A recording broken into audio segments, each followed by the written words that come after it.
നിങ്ങൾക്ക് ഇഷ്ടം പോലെ സെയിൽസ് ഉണ്ട്, പക്ഷേ നിങ്ങളുടെ പെട്ടിയിൽ പൈസ വീഴുന്നില്ല. ഞാൻ ഉദ്ദേശിച്ച് വേറൊന്നല്ല, ഇത്രയും പ്രോഡക്റ്റ് വിറ്റിട്ട് നിങ്ങൾക്ക് ലാഭമുണ്ടോ എന്ന് ചോദിച്ചാൽ ലാഭമില്ല. അതിനുള്ള കാരണം എന്തായിരിക്കും? നിങ്ങൾ 100 പ്രോഡക്റ്റ് വിൽക്കുന്നുണ്ടെന്ന് വെച്ചോളൂ. ആ 100 പ്രോഡക്റ്റിൽ ചിലപ്പോൾ 20ഓ 30ഓ പ്രോഡക്റ്റുകൾക്ക് നിങ്ങൾ കോസ്റ്റ് ഓഫ് മാനുഫാക്ചറിങ്ങിനേക്കാളും കുറഞ്ഞ പ്രൈസിലായിരിക്കും നിങ്ങളുടെ കോസ്റ്റ് ഓഫ് സെയിൽസ്. ഈ 30 പ്രോഡക്റ്റ്സ് മതി ബാക്കി 70 പ്രോഡക്റ്റ്സ് നിങ്ങൾ ഉണ്ടാക്കുന്ന ലാഭം മുഴുവൻ വലിച്ചെടുക്കാൻ. അത് അവോയ്ഡ് ചെയ്യണമെങ്കിൽ ഒരു സിമ്പിളായിട്ടുള്ള വഴി പറയാം. ഈ 100 പ്രോഡക്റ്റിന് ദിവസം അനലൈസ് ചെയ്യാൻ പറ്റില്ലല്ലോ. ദിവസം ഒരു പ്രോഡക്റ്റ് എടുക്കുക, ആ പ്രോഡക്റ്റിൻ്റെ കോസ്റ്റ് ഓഫ് മാനുഫാക്ചറിങ്ങും കോസ്റ്റ് ഓഫ് സെയിൽസും തമ്മിലുള്ള ഒരു അനാലിസിസ് നടക്കുക. അങ്ങനെ നിങ്ങൾ കുറച്ച് ദിവസം സ്ഥിരമായിട്ട് നടത്തി നോക്കുമ്പോൾ തന്നെ അറിയും ഏതൊക്കെ പ്രോഡക്റ്റാണ് ലാഭത്തിൽ പോകുന്നത്, ഏതൊക്കെയാണ് നഷ്ടത്തിൽ പോകുന്നത് എന്നുള്ളത്.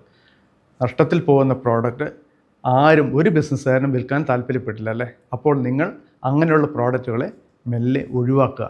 അതുമാത്രം ചെയ്താൽ നിങ്ങളുടെ പ്രോഫിറ്റിൽ വലിയ വർധനവ് തീർച്ചയായിട്ടും ഉണ്ടാവും.